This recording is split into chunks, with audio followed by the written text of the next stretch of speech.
Good morning, all of you. My name is Sai. I am your chemistry lecturer. In our last class, we discussed cathode ray experiment. From that experiment, electron was discovered. Today, we will discuss millikan oil drop experiment. From this experiment, charge of electron was calculated. Let's see. First, he took a closed container. He dividing this container into two parts with the help of one metal plate. The middle of the metal plate contains a small hole. And he fixing the atomizer right here. With the help of this, he can spray oil drops into the upper chamber of the container in the form of mist. Mist is nothing but the tiny particles of oil droplets hanging in the air.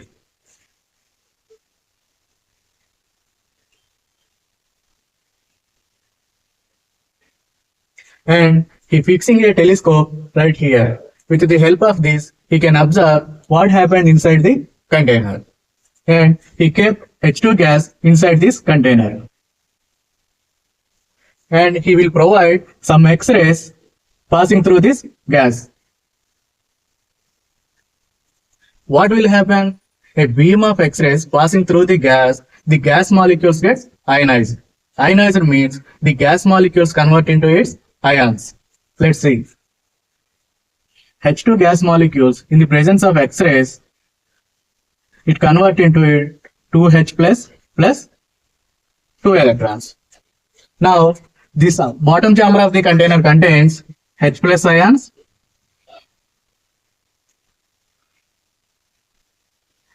as well as electrons.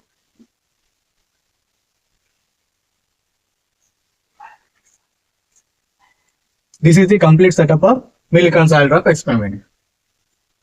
There will be a scenario, one of the oil droplet passing through this hole come down.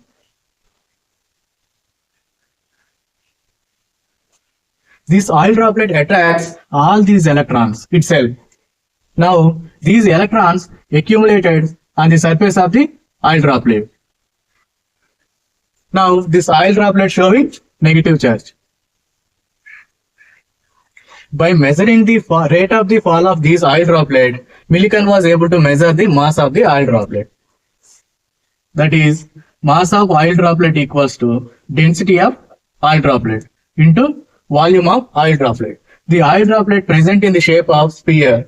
Volume of sphere is 4/3 pi r cube. Now, these two metal plates are connected with external battery. The metal plate which is connected to the positive terminal of the battery which carries positive charge. The metal plate which is connected to the negative terminal of the battery which carries negative charge. In the presence of electric field, this oil droplet experiences three forces. Let's assume this is the oil droplet present here. This carries negative charge.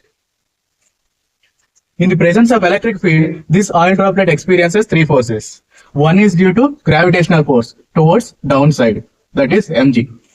One is due to electric field towards upside. And another one is viscous drag force. The viscous drag force is something, it is always act on opposite direction of the moving object. Now, the fall of these oil droplet can be retarded or accelerated or made stationary, depend upon the charge present on the oil droplet and the polarity and strength of the voltage applied to the plates. Now, he increasing the voltage of the battery, electrical field between these two plates increases, due to which the upward motion of oil droplet increases. Now, the viscous drag force act on this oil droplet towards downside, because we know that this force always act on opposite direction of the moving object. Now, oil droplet moves upside, so this force acts towards downside. After some time, that is, net force on oil droplet equals to 0. That is, electrical field equals to sum of gravitational force plus viscous drag force. We know that electrical field equals to charge into electrical field strength. That equals to sum of gravitational force plus viscous drag force. From this, the charge on oil droplet Q equals to mg plus Fv by E. He knows all values of these parameters. By putting all values into this formula, he calculated the minimum charge present on the oil droplet. That is Q equals to 1.602 into 10 to the power of minus 19 coulombs. Now, this experiment was carried out by one more time. The charge comes out to be 2 times of this value. Similarly, experiment was carried out by one more time. The charge comes out to be 3 times of this value. Similarly, 4 times, 5 times, and so on. After performing this experiment many times, he concluded that the magnitude of electrical charge present on the oil droplet is always equals to the integral multiple of charge of electrons. That is, Q equals to N into E, where N is equals to 1, 2, 3, 4, and so on. This is the millikan oil drop experiment. Now come to the calculation of mass of electron.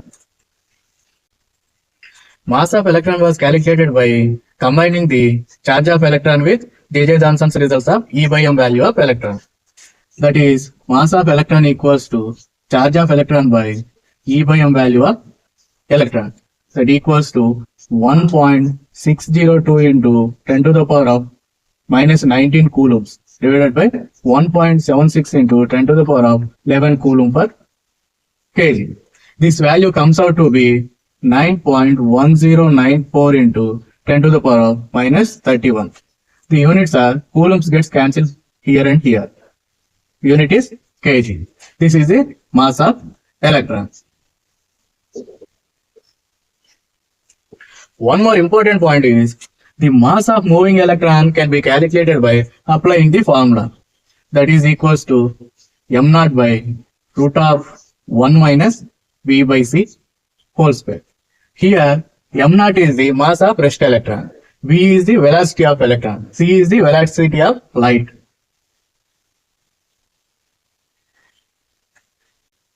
Now come to the anode ray experiment. It is also called as discovery of proton.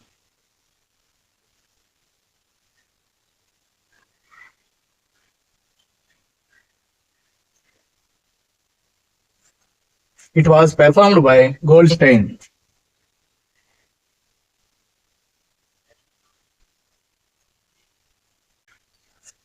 He used perforated cathode in the discharge tube and repeated the J.J. Thomson experiment and observed the formation of anode rays.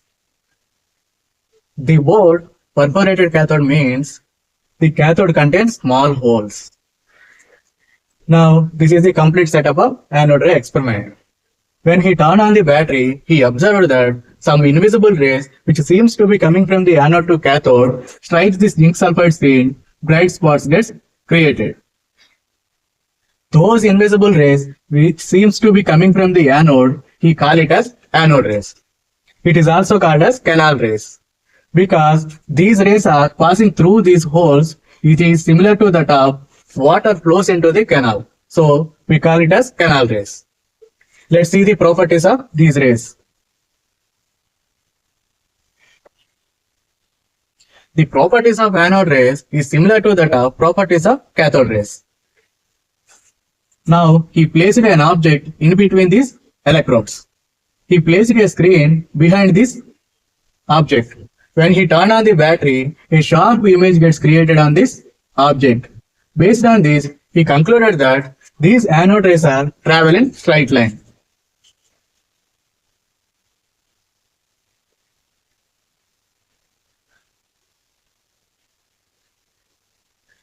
And he placed a magnet in between these electrodes.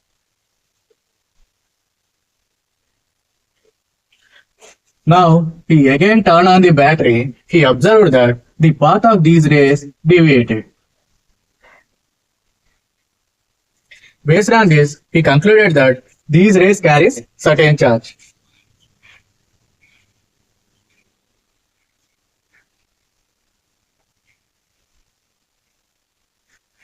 Now, he placed a two metal plates inside this discharge tube. These two plates are connected with external battery. This plate carries negative charge, this plate carries positive charge. When he turned on the battery, he observed that the path of these rays deviated towards negative plate side. Based on this, he concluded that these rays carries positive charge.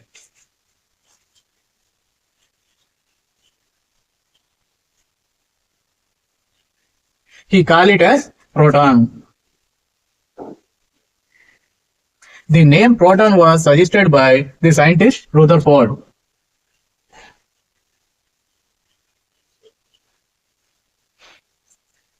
Now come to the calculation of E/M ratio of proton.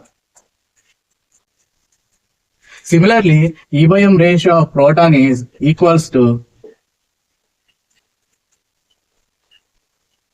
E square by 2 B square V dash. Here, E is the electric field strength, B is the magnetic field strength, V is the potential difference between two electrodes. By putting all these values, the value comes out to be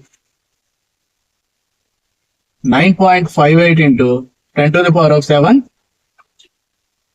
coulombs per kg, or 9.58 into 10 to the power of 4 coulombs per grams.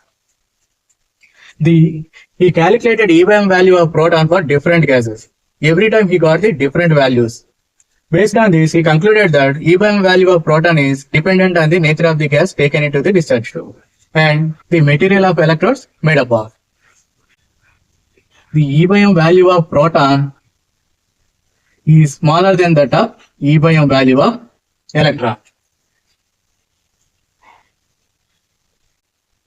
Similarly, the charge of proton was calculated, that equals to 1.602 into 10 to the power of minus 19. The number is same for electron and proton, but the sign is different. In case of electron, the sign is negative, but in case of proton, the sign is positive. Now come to the calculation of mass of proton.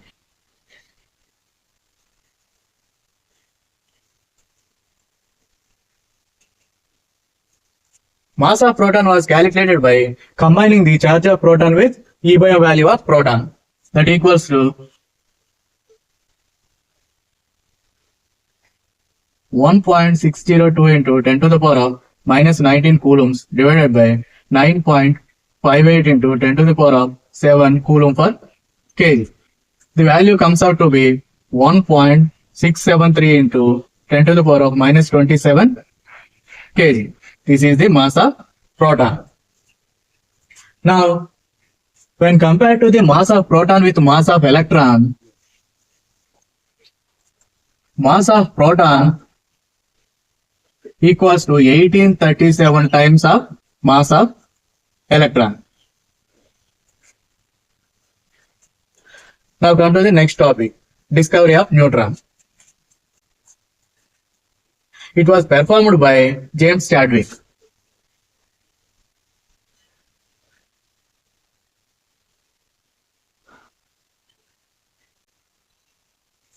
He performed some scattering experiment in which he bombarded some lighter elements like beryllium and boron with alpha particle.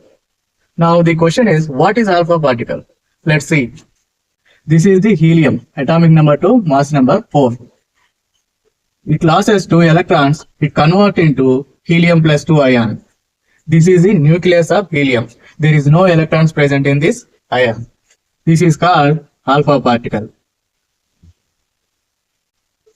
Now, this beryllium is bombarded with this alpha particle. Carbon is formed and one new particle was emitted. Similarly, boron bombarded with this alpha particle, nitrogen is formed and one new particle was emitted. From this experiment, he found some new particle which has no charge but mass is nearly equal to the mass of proton. He called it as neutron. The mass of neutron is equals to 1.675 into 10 to the power of minus 27 kg. And the charge of neutron is equals to 0. That's it today class. In our next class, we will discuss atomic models. They are J.J. Thomson model, Rutherford model, and their drawbacks.